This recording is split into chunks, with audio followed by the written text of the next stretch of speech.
faith must be applied to the social problems of our world. Today, Christian young people ought to be involved in the problems of poverty, ecology, war, racial tension, and all the other problems of our generation. This is a Christian happening. It's a demonstration of the love of God by tens of thousands of young people to the world that are saying to the world, God loves you. It's the Jesus revolution that is going on in this country. Damn, I'm glad I didn't peak in high school, 'cause my best days will be in the past. I know, looking back, it ain't all bad, but damn, I'm glad I didn't peak in high school. Hey everyone, welcome to Season 5 of Unlearning Youth Group. We're the podcast where we take a look at all the things we learned back in youth group, find the good, unlearn the bad, and figure out where the heck we go from here. We haven't met. My name is Jonathan Carone, and we're joined, as always, by our co-host, Mr. Eric Williams. Eric, why don't you go ahead and say hey to the people? People, I am really pumped for this season because it's going to be not controversial, and everyone's going to agree on everything. Everyone's going to love us and cheer us on and not have any disagreement whatsoever. Yes, because exactly. Politics is a unifying thing in the church. Well, let's think about this. There's two things that they used to tell you not to talk about in polite company, and we are mixing both of them. 100%. Religion and politics. Let's do this. Hey, if you haven't listened to the season intro, we talk a little bit about motivations behind this and what we're going to do this season. But just as a reminder, just so you know exactly what this season's about and what it's not about, we are not about trying to convince you to vote a certain way. We are not about telling you why you should vote for one party or the other. And we're not about shaming you into feeling guilty about who you voted for in the past or who you should vote for or plan to vote for in the future. What we are about is looking at some of the topics that have been co-opted by politicians who have used the church for political gain. We are about showing how there are issues that Christians have to care about, that we're biblically mandated to care about, while acknowledging that there's liberty in how we come to different conclusions on how to best fix those issues. And we're about reframing the role of politics within our Christian worldview. So as we start this season, as we start the first episode, these things are going to build over the next couple episodes. But today we're going to start with a high level of politics and government and the role Christians have to play in it. Eric, we'll get into some of the bad stuff in a little bit, but can you, in your opinion, what is the temperature of the room when it comes to Christians and politics and government right now? Oh, man. Temperature? Well, I live in the Southwest in the desert, and it's about 100 degrees on average. So the temperature when you're talking about that is like 10 times that all the time. I mean, it's like surface of the sun. You might as well be out of the frying pan and in the fire. I mean, over the past, I would say 6 years, since about 2016, coincidentally, which we might be talking about in a little bit, there has been, it's just it's so tough to talk about politics in general, but even more so when you relate it to putting it through a Christian worldview, whether that means talking to other Christians about it or talking to people and them knowing that you are a Christian when you're discussing politics. And for this show, we know most of our listeners come from TikTok, which is an algorithm generated platform where you're hearing the people you agree with most often all the time in 1 minute clips. Yep. So it's hard to say things and get everything done in 60 seconds. So we know that there's going to be some pushback. Not everyone's going to agree with everything, but this is the way we think things should go. And what I think we have to start with is this thesis statement that says Jesus never spoke specifically about how to apply our religious beliefs to government. His focus was on the heart. It was not on the government. Right. And because of that, there's no true Christian way to vote. But there are things we have to care about. Yes. Would you agree with that? I would agree with that. Yeah. And I think already I'm sure we are going to be getting pushback for people that have caveats or other things like that. I think a side note that I would add to our thesis is that just bathed in the idea right now that this topic is not going to be black and white. The truth and the answers for the lot of things we're going to be talking about are found in the gray or the nuance, which I love that you brought up TikTok. There's not a lot of nuance when you're talking in 1 minute clips. None whatsoever. And I would encourage anyone listening that when that knee jerk reaction happens, when that cognitive dissonance happens and your brain goes, that doesn't align with what I think or what I believe, instead of immediately jumping to defend or deflect or anything else like that, I'm just asking that you take a moment and let's think through some of the nuance of the discussions as well.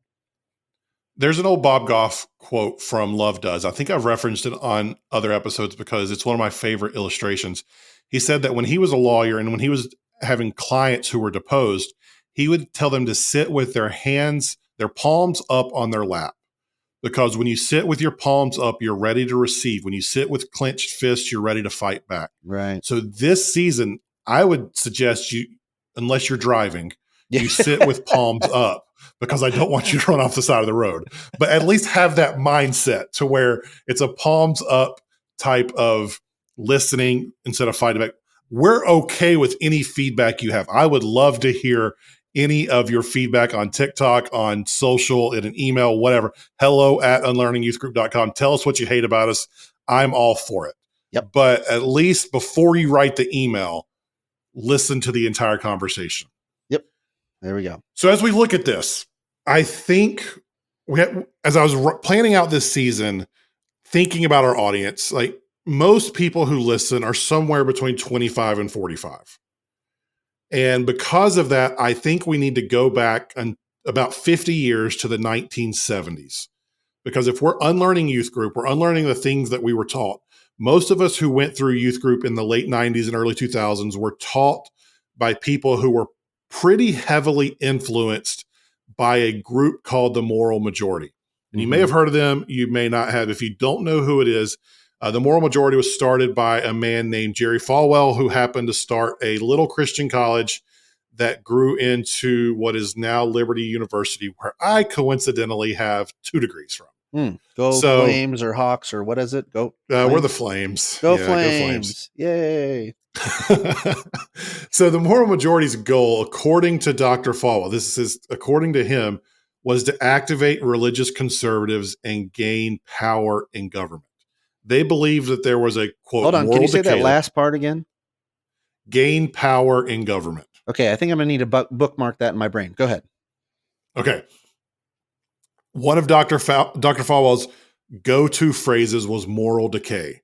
They believed that there was a moral decay in our country and that the best way to keep it from continuing would be to enact governmental policy that lined up with their biblical beliefs. And when the group disbanded in 1989, when the Moral Majority formally disbanded, Dr. Falwell said, quote, this is a quote, "Our goal has been achieved. The religious right is solidly in place, and religious conservatives in America are now in for the duration." We did it. Doesn't that seem like, what is it, 2001 or 2002, where W is on the aircraft He's on carrier, the warship with and mission it accomplished. says mission accomplished in the background. Yeah, Jerry, we did it. We did it. Everybody's moral now. All right, 1989. Nothing's going on. There's no, epidemic of any sort of proportion going on here. Yeah, we're great.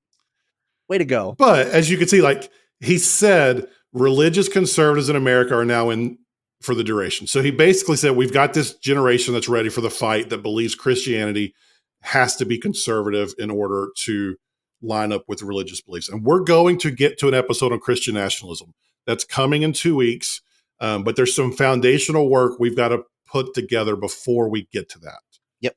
So with this as the background, you can see how we got to where we are today, where many of us who grew up in church have been taught, and some of us have actually taught this, we're not proud of it, but that Christians are supposed to fall in line one side or the other of the political aisle. Eric, I know you didn't grow up as much in church as I did, and you were in different areas than I was. Was that as prevalent for you growing up as it was for me? Yeah, I knew that the conservative, so Republican equaled conservative, and that was also aligned with conservative thought in religion as well. And so there was a lot of that. The other thing is I hung around because of my background in not in religious nonprofits. I hung around with a lot of people who I guess would consider themselves like deists, or they respected the God of the Bible even if they didn't believe or go or anything else like that. So there's a lot of this like Christian adjacent belief where you still believe in the morals and the foundations of the Bible. And so The then that cultural would Christianity type of yeah, thing. the cultural Christianity, yeah, and then that would align you with the other aspects of what essentially came out of the moral majority religious right side. So yes, yeah, that was still a piece of it. I call a lot of that Southern Christianity Yeah. because, I mean, you haven't spent a ton of time in the South, but I No. mean, the stereotypes of the South of like where everyone, like you're expected to go to church and everyone says they go to church. So when you meet someone in the South, it's like, hey, where do you go to church? And they're going to say somewhere. Yeah. At least in the past, they would say somewhere. They may only go on Christmas, Easter, and Mother's Day. Yeah. But It's do the I go to difference church? between Yeah, I go to this church. Yeah, it's a difference between your membership role and your attendance on Sunday. You're like, the membership Correct. role is everybody in the community. The attendance on Sunday is definitely not. So where I grew up, because of my family's backgrounds and kind of being in when we moved to the Midwest and stuff, there's a lot more like Catholic and Lutheran, which is still that same mentality where it's like, where do you go to church? And the Catholics would still claim to be Catholic, even if they weren't practicing or ongoing. Like there was a church that they identified with, or they would say they're Catholic. So same thing, they would still identify with it. And again, and we'll talk about it probably in the future, that Catholic specific aligns itself with certain political issues that you have to vote a certain way on. So yeah, those things were still intertwined, even though I grew up in less of a religious upbringing. And one of the things that the moral majority did so freaking well was messaging. And you and I mean, let's go ahead and mention we're in marketing because we do that all the time. Bing. The thing that they did so well was they said the same thing over and over and over in a way that made you believe it was the only correct way to go about those things. Yep. And at its core, go ahead.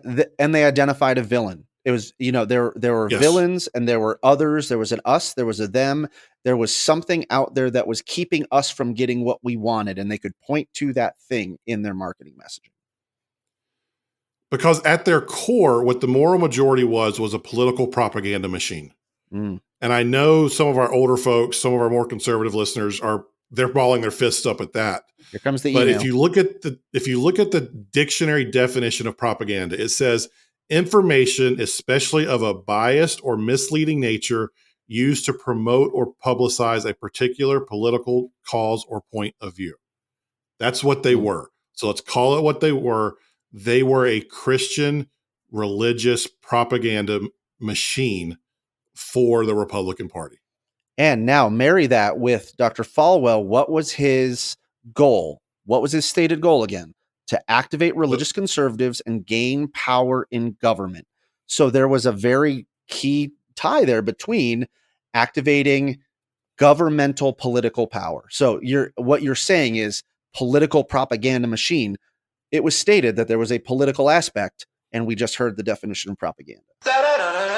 Hey everyone, before we get into the back half of this episode, I want to take a quick minute to tell you about a new podcast launching Monday, November 7th called Unlearning Church Staff. One of the biggest groups leaving Christianity is made up of former church staff, whether paid or volunteer.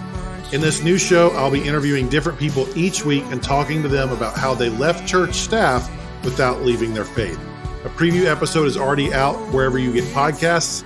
Once this episode is over, go subscribe to that new show so you get the first episode when it comes out on November 7th. That's Unlearning Church Staff coming out Monday, November 7th.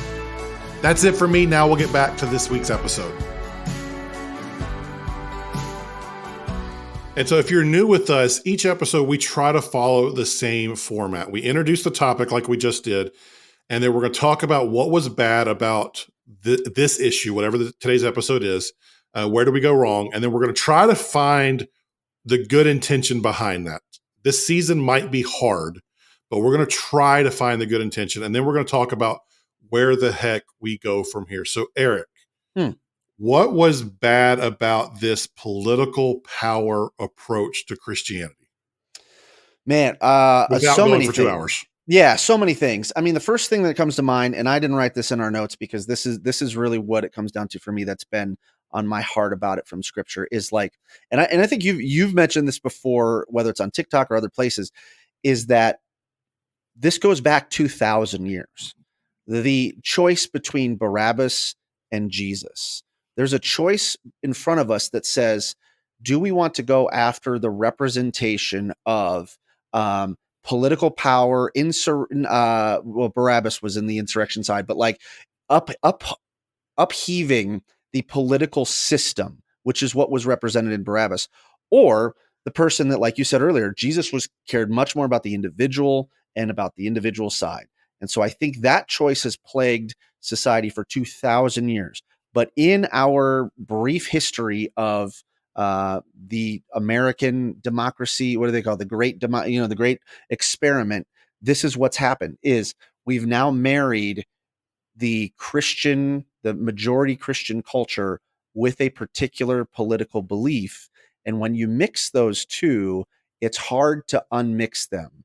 If you think about, this is Unlearning Youth Group. So think about all those youth group explanations of if you would have the glass of water and then you take the red dye dropper and you put it in there. It's like, we say all that stuff about sin and everything, and you can't pull it out. I thought you were going to go purity culture. I was like, we can get purity culture out of anything. Yeah, purity culture, sin, whatever. Like we used to talk about the peeing section and non-peeing section of the pool. When you put the two pieces of paper together and you pull them apart, there's going to be stuff. All the examples. So think of a purity culture example, all and of you've got these it here. Purity culture examples, sin examples. When you get into bed, pun intended, with politics, on either side, you're going to be a crushed rose. Yes, you're going to be a crushed rose. You're going to be a sticky note that loses its sticky.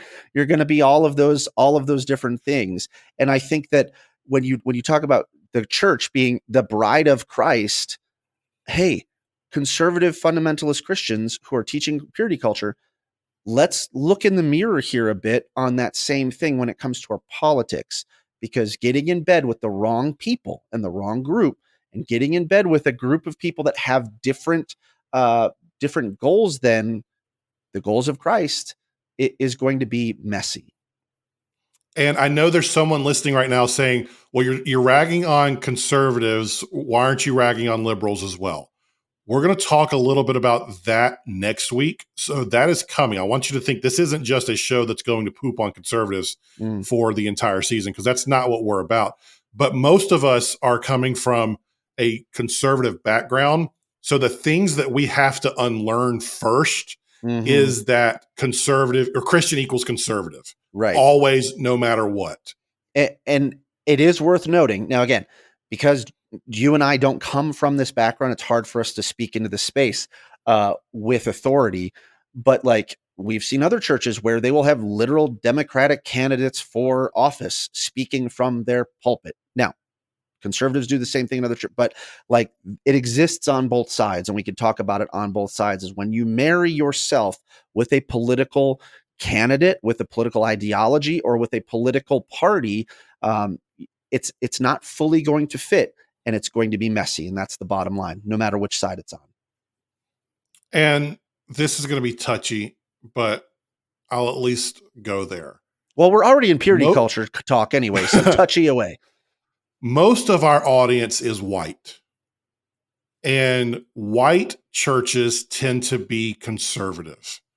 Black churches tend to be more liberal and progressive. So you see the Democratic candidates showing up at black churches more than you do your AME churches, your Church of God in Christ, those type of churches where you see more of your liberal candidates showing up. So this happens on both sides. There is a train of thought that says, oh, the best way to be a Christian is to be a liberal politically. And I want to acknowledge that exists. But for most of our audience, that's not who we're talking to today. Sure. So I just want to throw that out there so that you guys think that we're not just pooping on one side of the party. Yeah, like Jesus was the original socialist. Like, okay, we know that's all out there. You know what I mean? Like, but this isn't our base. We don't need to echo culture this whole thing and just rag on that side either. So So I think there were two places where this approach to only having one way to be a Christian politically went wrong.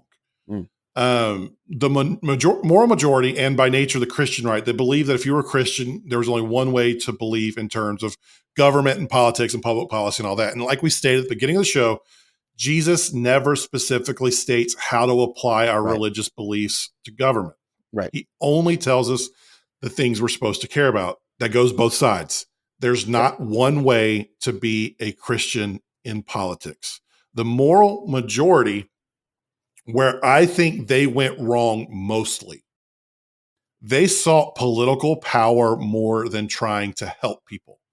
They got it messed up in what their intentions and goals were. They sought the power and the influence.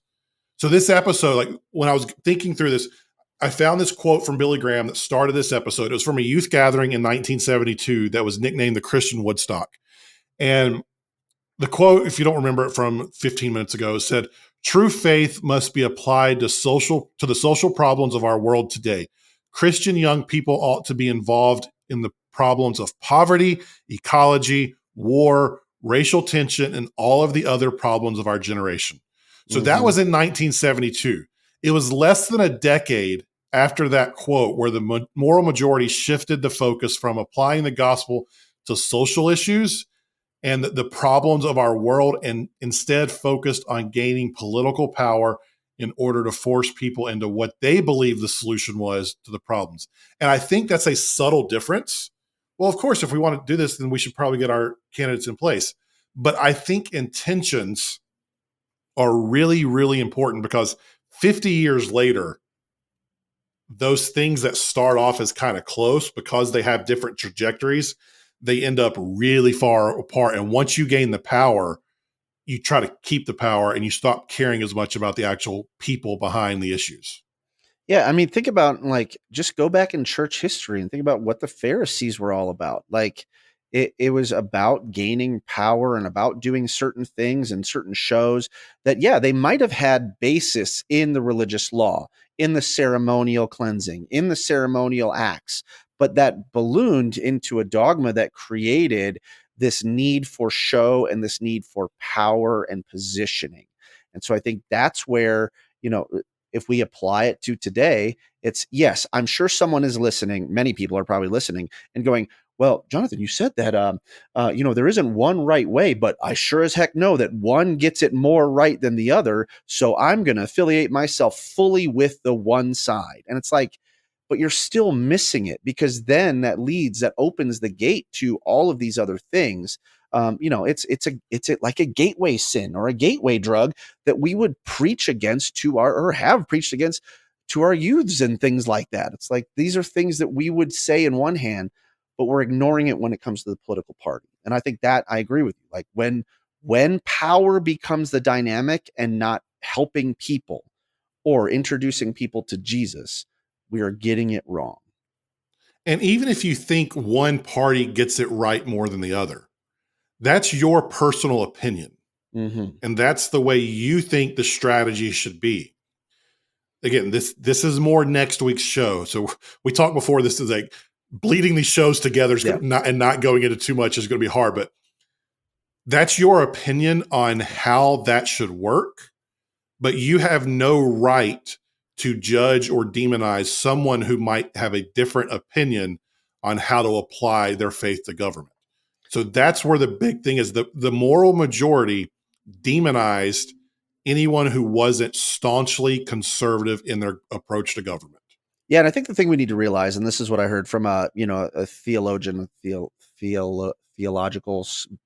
biblical scholar, is he was saying this. Someone who's smarter than us. Somebody who's smarter than us and everything like that. He said, what you have to realize about these definitive things in the Bible is every position that you take about something that you think is definitive has been negotiated, which means that there are things that you have negotiated away in the Bible that you care less about morally and politically than the things that you think are absolutes. And so that opinion side comes out. And I think the more that we try to double down on, absolute truth, and my opinion is not just my opinion, but my opinion is right or wrong. hey, newsflash, you are making yourself like God because you are saying that, hey, my opinion is the gospel truth. And that's not actually. And I know everything. Yes, and I know everything. I am God. I remember Matt Chandler said that, like, hey, nobody would ever, like, if you just come out and say, I am God, like, everybody go, oh, okay, you're crazy. We get it. We deal with crazy people in a different way. Like, let's get you therapy, let's get you medication, things like that. But Christians, we go around acting like it. We think we are because we believe that our opinion is elevated to the point where it is infallible. Now, here come the emails, because a lot of you would go, well, no, that's not what I think. It's like, okay, but that's what you're doing in practice when you are aligning yourself and saying, nope, the Bible is clear about this, and therefore that's how I need to vote, and I'm going to register with this side. And it's all about power. We'll get back to that conversation in just a second. But hey, Jonathan, have you ever been told to put on a t-shirt at a youth group pool party to cover up your scandalous two-piece? I'm a dude and fat, so people probably wanted to, but no. Well, now you can get a t-shirt you'll actually enjoy having clinging to your soaking wet body in the middle of the oppressive summer heat. Just visit unlearningyouthgroup.com and check out all the sweet, sweet swag. You can even send in your ideas to us for new merch at hello@unlearningyouthgroup.com. Now back to the conversation.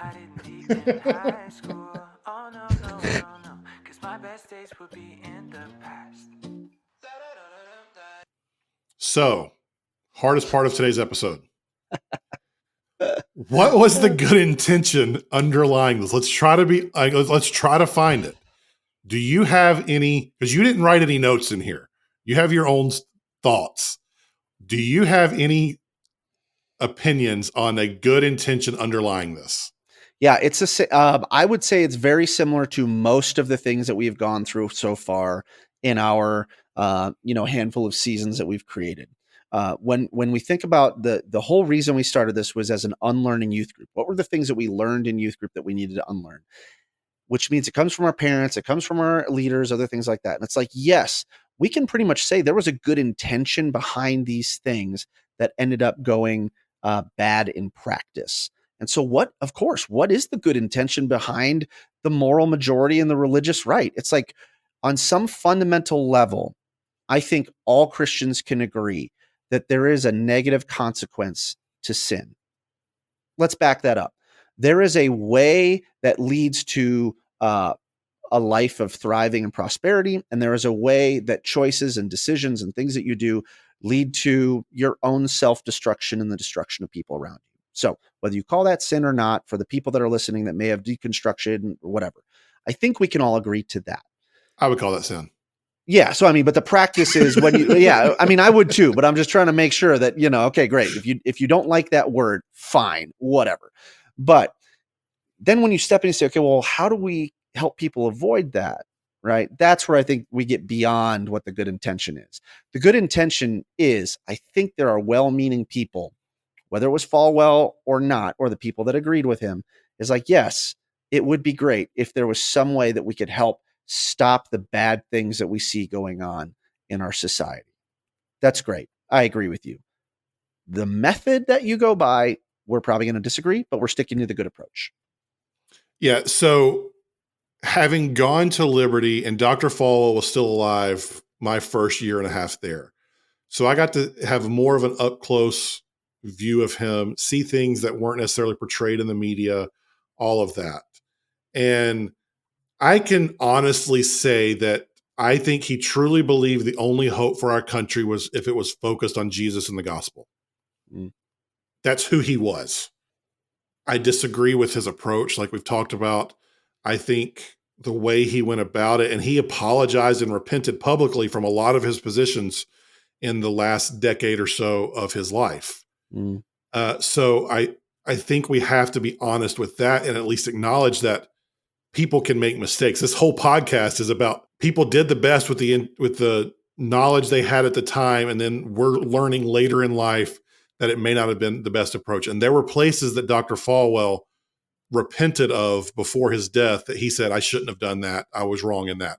So I think we have to at least acknowledge that. I think the intentions were in a good place, even if I disagree with the approach, and I can say that a lot of the results turned out to be bad. So yeah. And I would extend that beyond Dr. Falwell, right? To many in the religious right and the moral majority. Yeah, and I would say even people listening right now, you know what I mean? Like we can't vilify and demonize and go like, okay, well, they were all bad and all of their intentions were bad. No, I think there are well-meaning, good-intentioned Christians that got on board with the religious right and the moral majority out of a heart of, think of the children, right? Or we have to protect, it's a protection and keeping people safe. And honestly, there's a way that God has called us to live, and there are things that we know. You touch the hot pan, you're gonna burn your hand, right? So what do we do to prevent those things? So yeah, I think there's a lot of people that it's like, take a deep breath. It's okay. That there was a good intention behind it. But yes, we do need to examine what damage that caused, and to keep going once it's been pointed out that there are things that are problematic about it. That goes beyond good intention into willful disobedience, into willful, which is sinful. Sinful problems. Yeah, exactly. And to specify here, we're not saying voting conservative is sinful or wrong.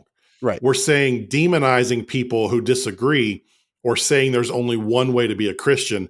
Right. That's the language that's wrong. And then I think where I want to take us to end the episode, where do we go from here? I think we have to check our motives. Going after the power, that is what is wrong. Trying to gain political power is where the issues come. We have to check our motives and ask, are we trying to help people, widows, orphans, the poor, hungry, sick, minorities, whoever it is, or are we trying to gain political power? Or even as we are trying to keep a different group from getting political power, what are our intentions in getting involved in politics? It's subtle. It's going to be quieter in the back of your head.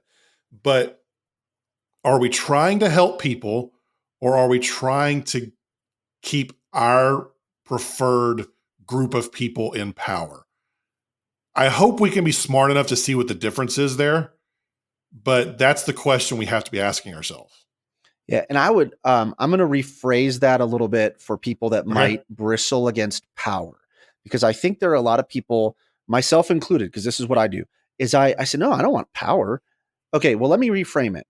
Think about what's the motivation. Are you more motivated by protecting your way of life, or by protecting something that makes you comfortable? That's also power. And so is it okay to protect your family? Is it okay to protect? Yes. But when it's like, okay, do I want to protect the fact that I, as a white middle class male, am the majority and have a majority of the power and the privilege in this country? Oof. It's like, oof. What does it start to look like when I'm not as protected? Which means when I'm not as powerful, when my dollar doesn't matter as much, when my voice doesn't matter as much, when my voting doesn't matter as much, all those things. It's like some of that power is hidden behind a facade of protecting my way of life. And when I start to gloss that over and go, well, no, I'm protecting the gospel. No, bro, no. You're protecting your own personal comfort, because there are others in other countries and other situations and have other skin colors and other genders that don't have that same level of comfort, that are still richly bathing in the gospel every day. And I think that's the question. Are you trying to preserve your comfort, or are you trying to help people? Right. And so I'm going to make a statement that is going to both be agreed upon and disagreed upon by both conservatives and progressives. As Christians, our hope is not in the government, it's in Jesus. Right. And on the surface, okay, cool. We can agree with that. But there are pushbacks from both ideologies for different reasons for why people would say, whoa, Jonathan, but this or this, depending on your preferred political preference. Because our hope is in Jesus, we should approach politics and government with an attitude of, which candidate in this particular election supports the policies I think will help the people Jesus told me to care about the most. Mm-hmm. And that gets back to that. Are you protecting your preferences, or are you Yep. trying to help the people who Jesus calls us to help? And for some of you, you might believe that a candidate who supports lower taxes and less governmental oversight will help people more, because individuals and churches can have more resources to be the hands and the feet of Jesus. And therefore, you're going to vote conservative. And if that is your motivation for voting conservative, okay, cool. Mm-hmm. For others of you, you might believe that the best way to care for those same people is through governmental programs that provide resources for them. Right. And if that's your belief of how you think how we should be the hands and feet of Jesus, okay. But if that's your motivation, is to help those people, then we can disagree and go get a cheeseburger together and have a friendly conversation about why you're wrong and why I disagree. But if I'm saying you're not a Christian because you disagree with my political approach, that's where we're getting it wrong. Right. We can disagree with the approach while still acknowledging someone's heart is in the right place. And I think that's the place that the moral majority got it wrong the most. They Mm-hmm. said that if someone didn't agree, then they are not a Christian. Their heart doesn't care. They are actually, and we'll get into this more next week, they are actually of Satan if they Yeah. disagree with us. I mean, there's one of our favorite, friend of the show. I'm sorry. I don't know where you're going, but I'm I can't excited believe for I it. just dropped this. Yeah, I mean, there's a prominent figure right now in the evangelical church, friend of the show, Mark Driscoll. I mean, he's like literally. Sorry, you're probably gonna have to cut any of this. But I mean, No, I'm not cutting that. we're literally hearing it today. He's been on the last, as of recording this now, the last 2 or 3 weeks. It's like he said, if you believe in this one political position, you are literally not a Christian. He said, you cannot be a Christian and vote for X. And it's like, it's still happening. And it's happening from prominent figures in the evangelical movement right now. And they are demonizing and they are separating out people because of an approach. And liberal progressives are doing the same thing. Yep. And so we've got to get to a place as we go into this political season. If you're listening to this as it comes out, we're going into midterm elections. This stuff is everywhere. Mm-hmm. We've got to look around us and realize that there are many different ways to apply our faith to political and social issues. We have to go into this with grace towards people that disagree with us. We've got to change the language we use. We have to lower the temperature in churches. We're going to get to this next week, but something like 33% of pastors are considering leaving ministry right now because of the political divide within the church and because of how mean-spirited it has become. Mm-hmm. So if we want to raise the next generation better than we've been raised ourselves, we have to change our approach to how we do this. And we have to extend grace to those who disagree with our desired approach for politics. Yeah, I think the one thing I'll leave with is singer-songwriter Derek Webb, who's from Caedmon's Call. One of his song lyrics hits me every time we think about this. He says, "My first allegiance is not to a flag, a country, or a man, but to a king and a kingdom." And I think, man, every time I let my heart wander and drift from my first allegiance being to Jesus and his kingdom, and as soon as I let that bleed over into a flag, a country, or a man or woman in power, that's where I'm doing it wrong. And I think that for me, it comes from a spirit of fear, because I'm afraid of losing what I have. I'm afraid of losing my power. I'm afraid of losing my privilege. And I think if anybody else out there is like that, and can admit that to themselves, that's the work I have been going through, and I am going through now when it comes to politics and unlearning those things, knowing that Jesus is on the throne, and that some of these things I can separate out because I need, like you said, I need to lower the temperature. We need to lower the temperature because the person in front of me, as Andy Stanley says, never let a view, ruin your relationship with a you. That you in front of you is the most important person. It's more important than that political view that you may have. And so we've touched on a little bit. Next week, we're going to dive into this idea of political disagreement and talk about the tribal differences going on between Democrats and Republicans and how our society has begun to make those labels the defining piece of our identity. If you want that, go ahead and subscribe to the show, rate us and review us wherever you get podcasts. That helps get the show out even more. If you want to get in touch with us, if you hate us, if you want to say you agree, we'll love those. But if you want to disagree and tell us why, you can email us at hello@unlearningyouthgroup.com. I am at Jonathan_Carone on all the social platforms. Eric is at EricW712 on them as well. Thanks for hanging out with us. Thanks for joining us this season. It's going to be a hard one, but I think it's going to be really good. That's it for this week, though. Hope this leads to good conversations with you, and we will see you next week. Yeah, I'm looking forward to it because, I haven't been told that I'm not saved lately. So hit us up. Damn, I'm glad I didn't make it high school. 'Cause my best days will be